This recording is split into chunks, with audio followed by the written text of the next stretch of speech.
Hello everyone, welcome to our channel.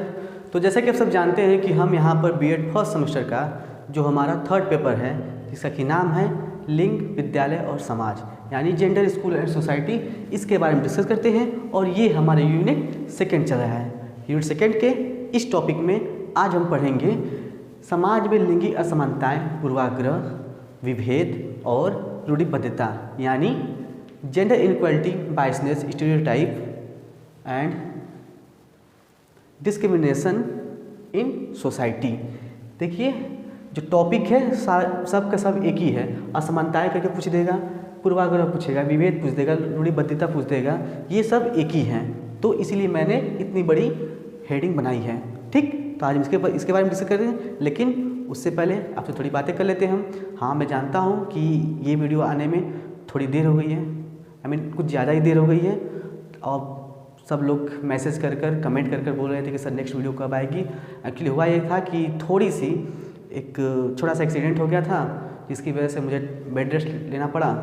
तो लेकिन अब मैं अच्छी तरीके से स्वस्थ हूँ और आपका सिलेबस कंप्लीट कराने के लिए प्रतिबद्ध हूँ।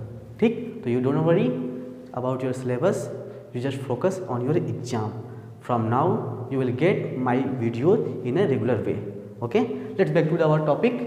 लिखा है कि समाज में लिंगी असमानताएं। समाज में लिंगी असमानताएं क्या होती है, इसके बारे में डिस्कस करते हैं। देखिए, लैंगिक पूर्वाग्रह या लैंगिक विभेद, रूढ़िबद्धता, ये सारे नाम एक ही जैसे हैं। ठीक है, तो जेंडर इनक्वालिटी, बायसनेस, डिस्क्रिमिनेशन या स्टीरियोटाइपिक पूछ के जो भी जैसा पूछ के आएगा आप समझ लीजिएगा कि ये इसी टॉपिक से है।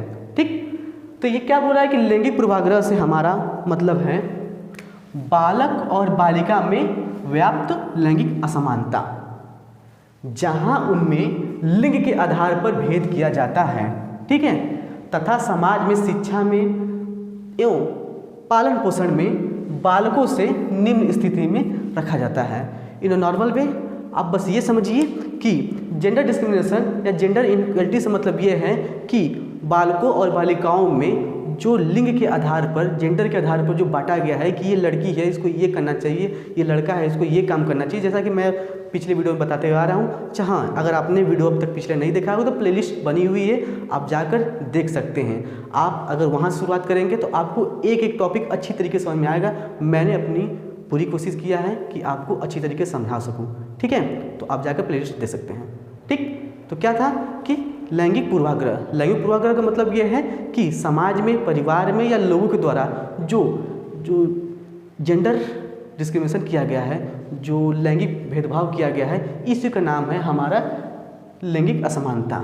और यही है क्या कि समाज में, शिक्षा में, पालन पोषण करने में बालकों से निम्न स्थिति में रखा जाता है। जस्ट आपको भी पता है और आपको कैसे लिखना है आपके एग्जाम में। ठीक, ये तो थोड़ा सा सिंपल था, लेकिन मेन बात होती है कि जब जो कोर्स होते हैं वो ज़्यादा जरूरी होते हैं। इसलिए यहाँ पर दो विद्वानों को यहाँ पर क्वेश्चन लिखा गया कि इनके विचार से, इनके अनुसार लैंगिक पूर्वाग्रह क्या है। ठीक, तो इसको देखते हैं कि एस के दुबे के अनुसार, प्रोफेसर एस के दुबे ने क्या कहा है। इन्होंने कहा है कि लैंगिक पूर्वाग्रह का आशय है उन कल्पनाओं, विचारों व प्रवृत्तियों से होता है जो समाज के द्वारा रूढ़िबद्धता एवं प्राचीन परंपराओं के रूप में स्वीकृत होती हैं एवं उनका कोई वैज्ञानिक आधार नहीं होता है। देखिए, इस बात की ध्यान दें कि इन्होंने बोला कोई वैज्ञानिक आधार नहीं होता है। हाँ, बिल्कुल कोई वैज्ञानिक आधार नहीं होता है।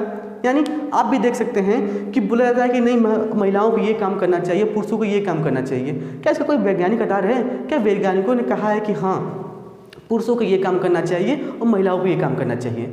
ऐसा तो बिल्कुल नहीं कहा गया है। ऐसा तो कभी नहीं कहा गया है कि नहीं पुरुषों को ही ये काम करना चाहिए और महिलाओं को ये काम करना चाहिए। पर्टिकुलर कोई भी काम, कोई एक नाम नहीं है जिसको मैं गिना सकूं। खाना बनाने के लिए ले सकते हैं, कपड़े धोने के लिए ले सकते हैं। ऐसा नहीं है कि भाई पुरुष कपड़े नहीं धो सकते हैं, लाएंगे पहनकर फेंक देंगे, भाई महिलाओं धोएं, ये कोई मतलब नहीं है। आप अपने कपड़े खुद से धो सकते हैं। इसका कोई वैज्ञानिक आधार तो है नहीं कि नहीं वैज्ञानिकों को मना किया कि नहीं पुरुष कपड़े नहीं धो सकते हैं, है। लेकिन जो हमारे लैंगिक भेदभाव है, हमारे लैंगिक रूढ़िबद्धता पहले से बनी हुई है, विभेद किया गया है, यही हमारा जेंडर बाइसनेस है। ठीक, तो इन्होंने कहा है कि लैंगिक पूर्वाग्रह का आशय उन कल्पनाओं, विचारों, देखिए कल्पनाओं है, विचारों एवं प्रवृत्तियों से होता है जो समाज के द्वारा रूढ़िबद्धता एवं प्राचीन परंपराएं, जो भी प्राचीन परंपराएं चली उनके द्वारा के रूप में स्वीकृत होती है और उनका कोई वैज्ञानिक आधार नहीं होता है। ये किसके अनुसार है? वैज्ञानिक एस के दुबे अनुसार, यानी प्रोफेसर एस के दुबे का। एक देखिए यहाँ पर है श्रीमती आर के शर्मा, श्रीमती आर के शर्मा ने, इन्होंने क्या कहा, इस मैम ने कहा है कि लैंगिक पूर्वाग्रह स्त्री पुरुष के मध्य अधिकार तथा शक्तियों का अवैज्ञानिक, इन्होंने भी अवैज्ञानिक तथा अतार्किक विभाजन है।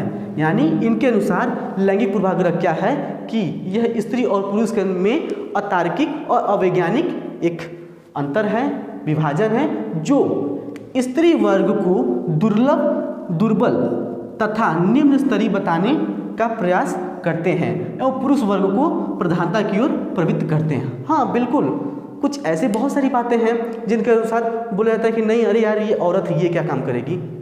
तो इसका मतलब क्या है, आप पहले से ही विभेद कर दे रहे हैं और जोड़ी बद्धता आपकी बनी हुई है। आपका पूर्वाग्रह ये है, पूर्वाग्रह मतलब पहले से सोची समझी हुई बात, आपका पहले से सोची समझी बात हुई कि महिलाएं हैं ये क्या काम करेगी। तो इससे क्या निकल कर आता है, इसका मतलब महिलाएं हैं ये काम नहीं करेंगी, इसका मतलब ये दुर्लभ है, सॉरी दुर्बल है, इसका मतलब कमज़ोर है, कमज़ोर माना गया है। क्यों नहीं कर सकती, बिल्कुल कर सकती हैं। और ये क्या है, अवैज्ञानिक है, अतार्किक है। भाई रीजनिंग की अपेक्षा देखिएगा, तार्किक तर्क लगाइए तो कोई भी इसका निकल कर नहीं आ रहा है कोई वैल्यू। तो यही बोल रही हैं मैम कि लैंगिक पूर्वाग्रह का आशय है कि स्त्री और पुरुष के मध्य अधिकार तथा शक्तियों का अवैज्ञानिक और अतार्किक विभाजन है, जो स्त्री वर्ग को दुर्बल तथा निम्न जाति बतलाने का प्रयास करते हैं एवं पुरुष वर्ग की प्रधानता की ओर अग्रसर करते हैं। आप जस्ट अभी न्यूज़ में देखे होंगे कि कोई कैप्टन शिवा चौहान थी, ठीक है, उनका जो पोस्टिंग हुआ है सियाचिन हुआ है, ठीक है, जो कि विश्व का सबसे उच्चतम, सबसे हाईएस्ट युद्ध स्थल है, ठीक, वहाँ पर उनकी पोस्टिंग हुई है, जो कि बहुत तेज चर्चा में बना हुआ है। चर्चा में क्यों बना हुआ है, क्योंकि पहले ऐसा माना जाता था, हमारा पूर्वाग्रह था, पुरुष समाज का पूर्वाग्रह था कि महिलाएं उस जगह पर नहीं सर्वाइव कर पाएंगी। लेकिन नहीं, अब धीरे धीरे डेवलप हो रहा है, लोगों की मानसिकता बदल रही है। उन्होंने भी ये माना है कि नहीं, महिलाएं भी वहाँ जाकर वो काम कर सकती हैं, इसलिए उनकी वहाँ पोस्टिंग हुई है। और ये न्यूज़ में बहुत ही अच्छी तरीके से एक अच्छा संदेश भी दे रही है और बहुत ये चर्चा में विषय रहा है। क्यों, क्योंकि महिला वहाँ गई है, एक अच्छा न्यूज़ है। तो ये क्या है, पहला पूर्वाग्रह बनाया गया था कि भाई सियाचिन में महिलाएं सर्वाइव नहीं कर पाएंगी, लेकिन मेजर कैप्टन उनका वहाँ पोस्टिंग हुआ है। तो ये क्या है, इसको वो तोड़ रहा है, यही हमारी लैंगिक पूर्वाग्रह है।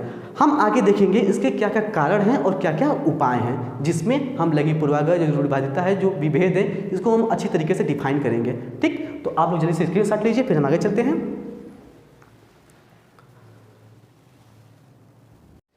अब हम देखेंगे कि क्या है हमारे समाज में लिंगी असमानता, पूर्वाग्रह, विभेद और रूढ़िबद्धता के कारण और संभावित समाधान। ठीक, हम थोड़ा सा ज़्यादा तेज लेके चल रहे हैं क्योंकि आपको बहुत ज़्यादा बताने की ज़रूरत है नहीं। अगर आपने मनोविज्ञान में अच्छे से पढ़ा होगा तो वाइगोत्स्की के लर्निंग नियम में उनका एक कॉन्सेप्ट है MKO का, यानी मोर नॉलेज देन अदर्स। तो मैं वही हूँ, आपसे बस थोड़ा सा ज़्यादा जानकारी हूँ, आपको सब पता है, बस थोड़ा सा एक हेल्प कर दे रहा हूँ जिससे आपकी सहायता हो जा रही है। ठीक, अगर आपने मनोविज्ञान सच में नहीं पढ़ा है, क्योंकि आपके सिलेबस में है फर्स्ट पेपर सर मनोविज्ञान ही है, तो आप नितेश सर का वीडियो जाकर देख सकते हैं, प्लेलिस्ट में बनी हुई है। ठीक, क्योंकि वो भी जरूरी है, आपका उनका भी पेपर देना है। ठीक, तो ये रही छोटी सी बात।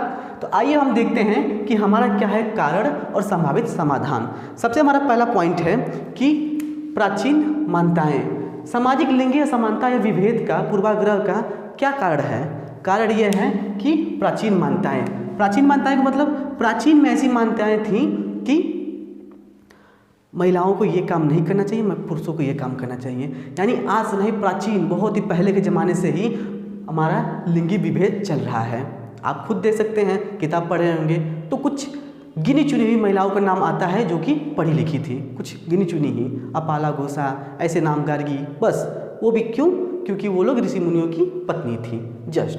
तो ये सब एक्सेप्शन तो अपवाद तो हर जगह मिलते हैं, लेकिन कुछ ऐसा नहीं मिलेगा जहाँ आपको मिल जाएगी हाँ इन्होंने स्वतंत्र रूप से इन्होंने ज्ञान अर्जित किया है। तो क्या है, ये पहले से ही हमारी प्राचीन मान्यताएं, ये कारण में हमारे लिंगी असमानता में, लिंगी पूर्वाग्रह में प्राचीन मान्यताएं हैं, बहुत ही प्राचीन जमाने से ही चले हुए आ रही हैं। ठीक, एक ये कारण हो गया कि हमारी प्राचीन मान्यताएं बनी हुई है कि महिलाओं को ये काम करना चाहिए, पुरुषों को ये काम करना चाहिए। ठीक, अगला हमारा पुरुष प्रधान समाज। भाई पुरुष प्रधान समाज भी सबसे बड़ा कारण है हमारे लिंगी विभेद का।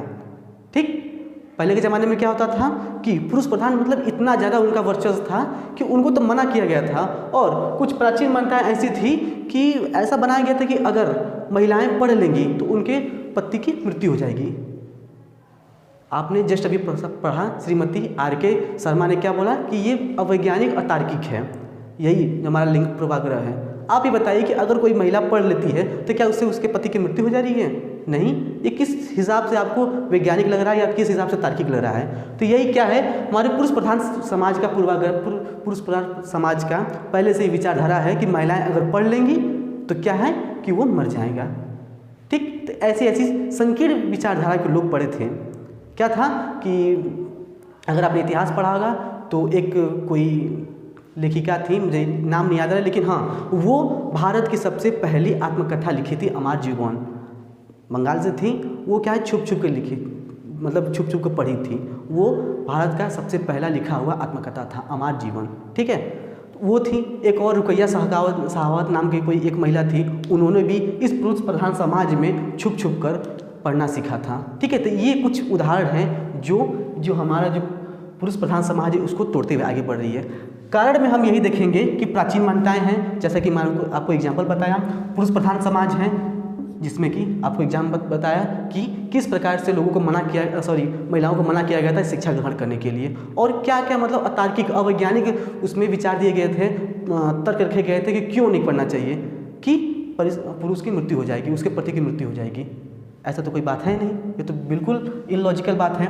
आगे है हमारा तीसरा कारण है संकीर्ण विचारधारा। भाई संकीर्ण विचारधारा का मतलब होता है नैरो माइंडेड होते हैं, बहुत सारे लोग नैरो माइंडेड होते हैं।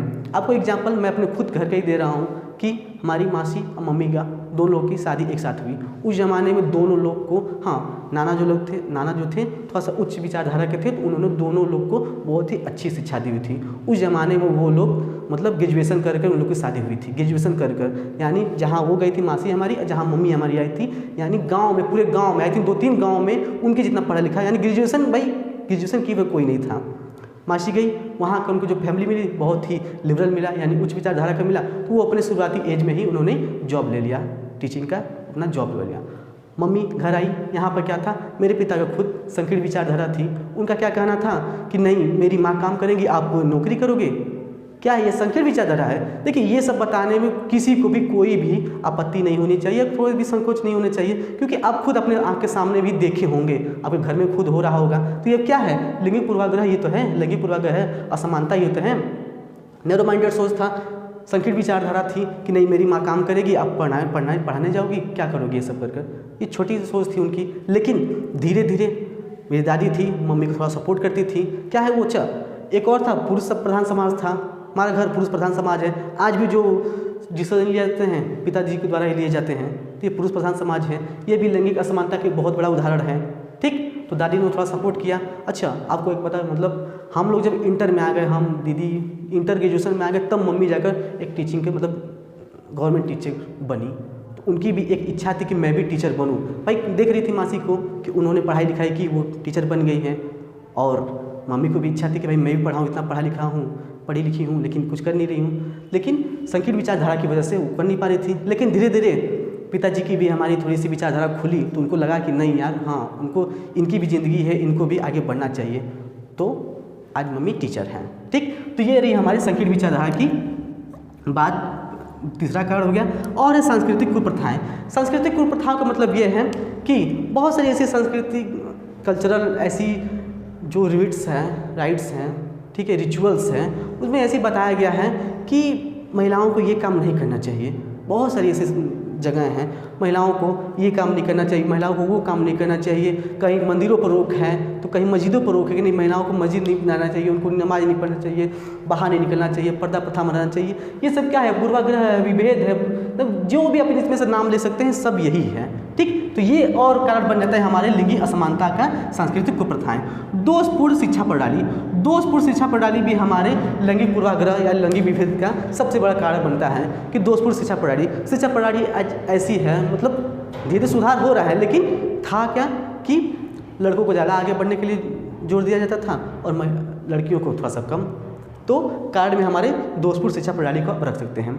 और क्या था, जागरूकता का भी अभाव है। लोगों को पता ही नहीं है कि आज सरकार जो है वो बालिकाओं के लिए, महिलाओं के लिए तरह तरह किस्म के कार्यक्रम निकाली है जिसके द्वारा वो आगे पढ़ सकती हैं। गवर्नमेंट खूब ग्रांट करेंगे, यानी पैसे धनराशि देंगे ताकि बच्चियाँ जो हैं, बालिकाएं हैं, वो आगे पढ़ सके।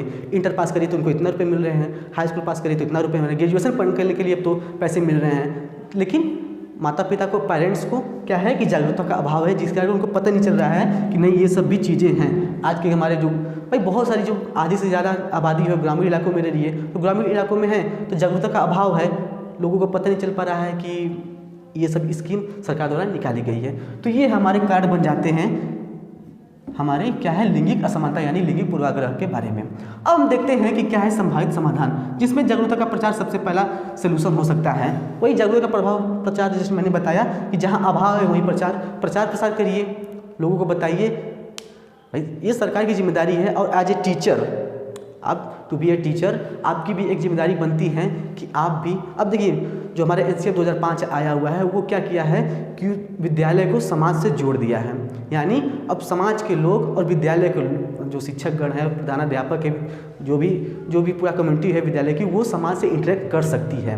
पहले क्या था कि दोनों अलग अलग रहते थे। ऐसा माना गया है कि समाज जो है वो एक संस्थान के रूप में काम कर सकता है विद्यालय में, जिससे बालक जो है उनका जो सर्वांगीण विकास हो सके। ठीक, तो आप एज ए टीचर आपका भी ये फर्ज बनेगा कि आप जागरूक करिए लोगों को, उनको बताइए कि आप अपनी बेटी को आगे पढ़ाइए, आप उनको बेटी को अपने आगे पढ़ाइए ताकि वो अच्छी कर सकती है। क्योंकि आपसे ज़्यादा कोई नहीं जानता होगा कि कौन सा लड़का कितना तेज़ है, कौन सी लड़की कितनी तेज़ है। एज ए टीचर आप उनको बहुत ही गहन निरीक्षण में रखते हैं। जागरूकता का अभाव के कारण आपको एक एग्जाम्पल, मतलब मैं रियली बेस्ट एग्जाम्पल देना चाहता हूँ कि जागरूकता का अभाव कारण ही क्या था कि मेरे अपर प्राइमरी, मतलब हम लोग बहुत सारे लड़के थे, लड़कियाँ थी, लेकिन उनमें से 3 लड़कियाँ जो थी बहुत तेज़ थी, अच्छी खासी तेज़ थी, जिसमें से आज एक लड़की यानी जो हमारी दोस्त हैं, 3 लोग दोस्ती थी, सब लोग दोस्त थे, तो आज वो हमारी यूपी पुलिस में सर्विस दे रही है अपनी, और एक लड़की BHU से PhD में इन्वॉल्व हुई है इसी बार। लेकिन तीसरी लड़की जागरूकता के अभाव कारण, संकीर्ण विचारधारा के कारण, पुरुष प्रधान समाज कारण उनका बहुत ही कम एज में शादी हो गया। यानी मैं भी आज भी जब सोचता हूँ दोस्तों के साथ, जो पुराने दोस्तों के साथ डिस्कस करता हूँ, तो मतलब लगता है कि नहीं यार इनके साथ गलत हुआ, क्योंकि वो बहुत ज़्यादा तेज़ थी लड़की, अच्छा खासा उसका दिमाग था, लेकिन जागरूकता का अभाव था, पुरुष संकीर्ण विचारधारा था। अगर उनके परिवार वाले चाहते तो वो भी आज कहीं ना कहीं पक्का सेटल था, उनका ये तब पक्का था कि वो सेटल थी। ठीक है, तो ये हमारे संभावित कारण में कि जागरूकता का अभाव है। और क्या है, बालिका शिक्षा का प्रचार, वही है जैसे मैंने बताया कि सरकार जो है वो तरह तरह किस्म के जो स्कीम निकाल रही है, समाधान निकाल रही है और कार्यक्रम निकाल रही है, जिसके द्वारा बालिका शिक्षा को बढ़ावा दिया जा रहा है। लेकिन इसका प्रचार प्रसार बहुत ही ज़्यादा जरूरी है। ठीक, जैसे आप चुनाव में प्रचार कर रहे हैं, घूम घूम के प्रचार करिए, बड़ी बड़ी रैलियां कर रही हैं, तो आप भाई बालिका शिक्षा के लिए भी तो रैली करिए, घूम घूम बताइए। अपने लिए तो बहुत हर गली गली पूरा घूम जाएंगे, लेट कर वोट मांगने के लिए आगे बढ़ जाएंगे, लेकिन एज ए जनता का रिप्रेजेंटेटिव होने के नाते, प्रतिनिधि होने के नाते आपको भी तो बताना चाहिए, घूम घूम कर गाँव में, बाजार में घूम कर बताना चाहिए कि बालिका शिक्षा को बढ़ावा देना चाहिए, लेकिन ऐसा हो ही नहीं रहा है। खैर, ये संभावित उत्तर में हमारा बालिका का शिक्षा का प्रचार बहुत ही महत्वपूर्ण है। अगला हमारा बन जाता है कि सामाजिक कुप्रथाओं पर रोक। वही है सामाजिक कुप्रथाएं जो बनाई हुई थी, जैसा था कि कोई केरल में कोई मंदिर है जिसमें महिलाओं का प्रवेश वर्जित था। ठीक, वो क्या है, कुप्रथाओं हैं, वही उनको भी जाने दीजिए, वो भी पूजा कर सकती हैं। ऐसी बहुत सारी कुप्रथाएं हैं जिन पर रोक लगनी चाहिए, जिसकी वजह से महिलाओं को बांध कर रखा गया है। ठीक, ये अगला है कि समानता और समता। समानता समता का अधिकार ये है कि महिलाओं के साथ समानता और समता, इक्विटी और इक्वलिटी का भाव रखा जाना चाहिए। हाँ, हमारे संविधान में ये बात लिखी गई है और लिखा गया है, इसी पर तो जोर दिया गया इसीलिए कि समानता और समता दोनों के साथ, यानी महिलाओं पुरुष के साथ रखा जाए। लेकिन जागरूकता का अभाव कारण ये बहुत सारे लोगों के पास पहुँच ही नहीं पा रही है। ग्रामीण क्षेत्र में तो किसी भी महिला को पता नहीं होगा कि उसका अधिकार क्या क्या होगा। तो क्या है, ये हमारी संभावित उत्तर में होगा कि समानता और समता हो सकता है, और बालिका शिक्षा पर जोर दिया जाए, प्रचार किया जाए, जागरूकता का प्रचार किया जाए। ठीक, और क्या होगा, सुरक्षात्मक वातावरण। एक और बात निकल कर आती है ये कि सुरक्षात्मक वातावरण यानी प्रोटेक्टिव इन्वायरमेंट। होता क्या है कि आजकल जो पुरुष प्रधान क्षेत्र है, जिसमें कुछ राक्षसी जो लोग पड़े हुए हैं, जिसकी वजह से जो बालिकाएँ हैं वो असुरक्षित महसूस करती हैं। आप दिन प्रतिदिन देखते हुए आ रहे हैं कि पेपर में, न्यूज़पेपर में, मीडिया में कि ये आज ये हुआ, दिल्ली में ये हुआ, ये यहाँ मर्डर हो गया, वहाँ बलात्कार हो रहा है, यहाँ एसिड फेंका गया है। तो ये सब क्या है, ये सुरक्षात्मक उनको माहौल दिया जाएगा, तब वो भी आगे बढ़कर करेंगी। पेरेंट्स भी सोचेंगे कि नहीं, लड़की को बस, वो बोलते हैं ना कि इनको बस विदा कर दें, किसी के साथ भेज दें, उनका एक सोच बन के रहता है। लेकिन अगर प्रोटेक्टिव इन्वायरमेंट रहेगा तो वो भी सोचेंगे नहीं यार, जब कोई दिक्कत ही नहीं है तो फिर इसको आगे बढ़ाते हैं। ठीक, तो ये हमारे संभावित कार्य में निकल के आते हैं सुरक्षा और सुरक्षात्मक वातावरण। ठीक है, उम्मीद है आपको बात समझ में आएगी। आप लोग जल्दी से स्क्रीनशॉट लीजिए। ठीक, मुझे उम्मीद करता हूँ कि आपको ये बात बहुत ही अच्छी तरीके से समझ में आई होगी। और आज हमारा यूनिट 2 समाप्त होता है। नेक्स्ट वीडियो में हम पढ़ेंगे कि यूनिट 3 में हम पढ़ेंगे को एजुकेशन स्कूल। यूनिट 2 में अच्छा एक और हमारा टॉपिक बचा हुआ है जिसका क्या नाम है, concept of gender equality, influence of gender equality and women empowerment, जो कि बहुत ही इंपॉर्टेंट होने वाला है क्योंकि वुमेन एम्पावरमेंट आपके टॉपिक, आपके सिलेबस में दिया हुआ है। ठीक, तो मिलते हैं नेक्स्ट वीडियो में पार्ट बी के 2nd टॉपिक के साथ। ठीक है, तब तक के लिए धन्यवाद।